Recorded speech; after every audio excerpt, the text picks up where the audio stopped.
마이티라께서 설명하듯이 새로운 생명 흐름은 자연스럽게 자신의 개별성을 탐구하는 데 중점을 둡니다. 그것은 특히 자신이 태어난 세상에서 자신의 창조 능력을 표현하는 일과 관련이 있습니다. 그러나 새로운 생명 흐름은 항상 영적인 스승의 지도를 받는 우주 학교에서 시작합니다.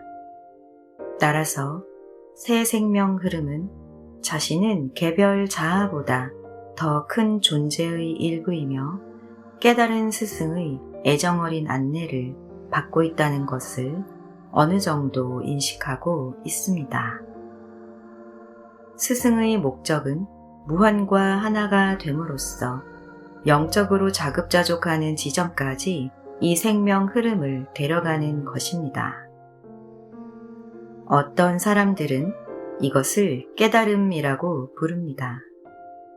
깨달음은 자신에 대한 참된 알을 의미합니다. 즉, 여러분이 유한한 세계에서 한 개체의 프리즘을 통해 그 자신을 표현하고 있는 무한한 존재임을 온전히 알고 받아들이는 것입니다. 여러분이 아직 깨닫지 못하고 이 그리스도 의식 과정을 공부하고 있는 이유는 여러분이 분리의 환영을 믿게 되었기 때문입니다. 이 환영은 의식하는 자아와 무한 사이에 틈이 있다는 느낌을 만들어내며 이것은 여러분의 개별성이 신의 존재라는 다이아몬드의 한 단면이기보다는 여러분이 신과 떨어져 있는 것처럼 보이게 만듭니다. 즉, 분리의 환영을 믿을 때 여러분의 개별성은 자신이 신과 분리되어 있다고 생각하게 만들거나 신과 하나가 되려면 개별성을 버려야 한다고 생각하게 만드는 걸림돌이 됩니다. 달리 말하면 이제 여러분은 개별성을 분리와 같은 뜻이라고 믿기 시작합니다. 즉, 여러분의 개별성은 여러분을 무한으로부터 그리고 무한한 다른 개체들로부터 분리시킨다고 믿게 됩니다. 여기서 내 요점은 모든 영적인 모임 안에는 잘하기를 원하는 학생들도 있지만 다소 쉽게 가려는 학생들도 항상 있기 마련이라는 것입니다. 잘하고 싶은 사람들이 분리의 환영을 믿게 될 때 그들은 반그리스도 의식에 의해 만들어진 세 가지 주된 환영에 쉽게 영향을 받게 됩니다. 여러분은 다른 분리된 존재들과 함께 세상에서 사는 분리된 존재입니다. 여러분은 자유의지를 가지고 있지만 다른 존재들도 마찬가지입니다. 그리고 그들의 의지가 여러분의 의지와는 별개이기 때문에 그들이 여러분을 해치거나 스승 또는 신의 눈에 여러분을 나쁘게 보이게 하는 일을 할 수 있습니다. 달리 말하면 자유의지는 갈등만을 일으키는 분리된 의지를 의미합니다. 여러분이 다른 사람들과의 분리에 집중하게 되면 자신과 다른 사람들을 비교할 필요가 있다고 쉽게 믿게 됩니다. 다시 말해, 잘해서 스승에게 깊은 인상을 주려면 다른 사람들보다 더 잘해야 합니다. 이렇게 스승의 총애를 받고 싶은 욕구로 인해 경쟁심을 갖게 되고 다른 사람들 위로 올라서야 할 필요가 생깁니다. 분리의 환상을 믿을 때 여러분은 필연적으로 물질 세계에 주의력을 집중하게 됩니다. 따라서 이 세상에서 뭔가를 함으로써 신의 나라에 들어갈 수 있다는 외적인 길을 향한 기본적인 환영에 쉽게 영향을 받게 됩니다. 다시 말해 스승에게 깊은 인상을 줄 수 있는 방법, 즉 잘 해내는 것이나 구원을 얻는 비결은 이 세상에서 어떤 결과를 성취하는 것입니다. 물론 여러분은 이 세상에서 성취할 수 있는 거의 모든 것이 다른 존재들의 선택에 달려있다고 여깁니다. 이로 인해 단순한 경쟁이 아닌 다른 사람들을 통제해야 하는 또 다른 수준이 시작됩니다. 어떤 존재들은 이제 자신을 다른 이들보다 더 낮게 보이려면 자신을 높여야 할 뿐 아니라 다른 존재를 낮춰야 한다는 더 깊은 환영에 갇혀버립니다. 이제 일부는 자신을 개선하는 데 집중하는 대신 다른 존재들을 끌어내리는 데 초점을 맞추기 시작합니다. 이렇게 해서 지속적인 이원적 투쟁이 생겨납니다. 어떤 존재가 분리의 환영과 위에서 언급한 이원성 환영을 믿게 될 때 그 존재는 이제 비교하는 것이 가능할 뿐만 아니라 필요하다고 믿게 됩니다. 방금 내가 한 말을 정말로 이해하나요? 여러분 외면의 마음은 비교한 것들을 믿고 의식적인 생각 없이 기계적으로 다양하고 많은 종류의 비교를 하도록 평생, 심지어 몇 생애에 걸쳐 프로그램 되었습니다. 여러분은 학교 성적에서 부모의 사회적인 지위나 재산에 이르기까지 국가나 종교의 중요성까지 다른 사람들과 비교하게 되는 비교의식에 기반을 두고 장려하는 사회에서 성장했습니다.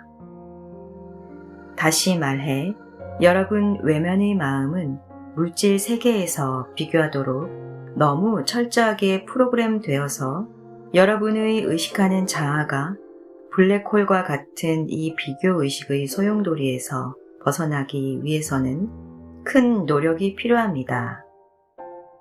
살아있는 그리스도의 학생으로서 여러분은 절대적인 자유를 향한 길을 걷고 있습니다. 이것의 한 측면은 비교하는 의식을 넘어서는 것입니다. 이것이 왜 중요할까요? 자, 여러분이 시기와 질투의 영적인 독소를 벗어나려 한다면 비교의 환영을 뛰어넘어야 한다는 점을 정말로 분명히 해야 합니다. 왜냐하면 시기는 분명히 여러분이 자신을 다른 사람이나 이 세상에서 규정된 어떤 기준과 비교하는 것이 가능하거나 타당하다는 환영에서 비롯되기 때문입니다. 비교하지 않는다면 어떻게 부러워할 근거가 있을 수 있을까요? 이제 눈보라가 수십억 개의 눈송이를 만들어낼 수 있지만 그중 어느 것도 똑같은 것이 없다는 널리 알려진 사실을 생각해 보세요. 이것은 우리의 논의와 관련해서 두 가지 의미가 있습니다. 하나는 눈송이가 상대적으로 단순한 구조라는 점입니다. 신과 함께하는 공동 창조자는 눈송이에 비해 엄청나게 더 복잡한 구조를 가지고 있습니다. 즉, 단순한 구조보다는 복잡한 구조에서 독특한 개성을 창조할 가능성이 훨씬 더 큽니다. 그러므로 신이 눈송이처럼 단순한 구조에서 각각의 독특함을 창조할 수 있다면 공동 창조자들을 독특하게 창조하는 것은 훨씬 더 쉬운 일이 아닐까요? 내 요점은 여러분은 절대적으로 독특한 개체로서 창조되었다는 것입니다. 전체 형상 세계에서 여러분과 같은 존재는 없습니다. 여러분은 다른 어떤 존재도 가져올 수 없는 선물을 행성 지구에 가져올 수 있습니다. 여러분은 진실로 유일무이하게 독특한 존재입니다. 이제 두 번째 의미를 살펴보겠습니다. 눈송이를 연구하는 일에 평생을 바친 과학자를 만난다고 상상해 보세요. 이것이 특별히 이상한 일이라 할 수는 없지만 이 과학자는 특이한 방향으로 연구를 진행했습니다. 그는 눈송이들을 비교하고 좋은 눈송이와 나쁜 눈송이로 분류하기 위해 전체적인 시스템을 갖추었습니다. 그는 눈송이의 가치를 평가할 수 있는 척도를 만들었습니다. 그리고 척도의 맨 위에는 완벽한 눈송이가 있는데 그것을 발견하는 것이 그의 일생의 목표입니다. 따라서 그는 인류가 눈송이를 더 잘 사용하도록 돕는 것이 아니라 자신이 만들어낸 가치의 척도에 따라 완벽한 눈송이를 찾고 눈송이들을 분류하는 것을 목표로 하는 탐구에 평생을 보냅니다. 여러분은 아마도 이렇게 인생을 보내는 것은 이상한 방식이었다고 생각할 것입니다. 그리고 이렇게 생각하는 것에는 몇 가지 이유가 있습니다. 하나는 유용한 활동이 아니라는 것입니다. 그것은 이 행성에서의 삶을 증진하도록 돕는 실용적인 가치가 없습니다. 또 다른 이유는 그것이 불가능한 탐구라는 것입니다. 생각해보면 눈송이들은 다 독특하다는 것을 누구나 알고 있습니다. 그렇다면 그것들을 비교하는 것이 무슨 소용이 있을까요? 독특한 대상들을 도대체 어떻게 비교할 수 있을까요?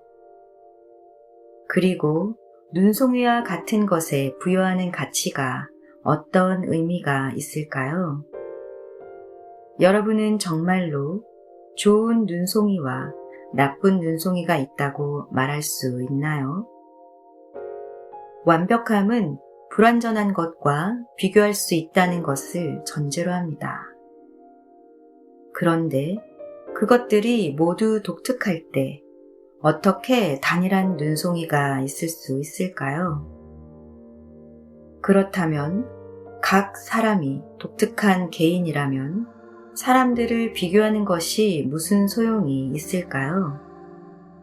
사람들의 독특함에 가치를 부여하는 것이 무슨 의미가 있을까요? 그리고 여러분은 정말로 이 세상의 기준에 따라 좋고 나쁜 사람에 대해 말할 수 있나요? 모든 공동 창조자를 참으로 독특한 개인들로 창조한 신의 마음 안에 가치 판단이 있을 수 있을까요?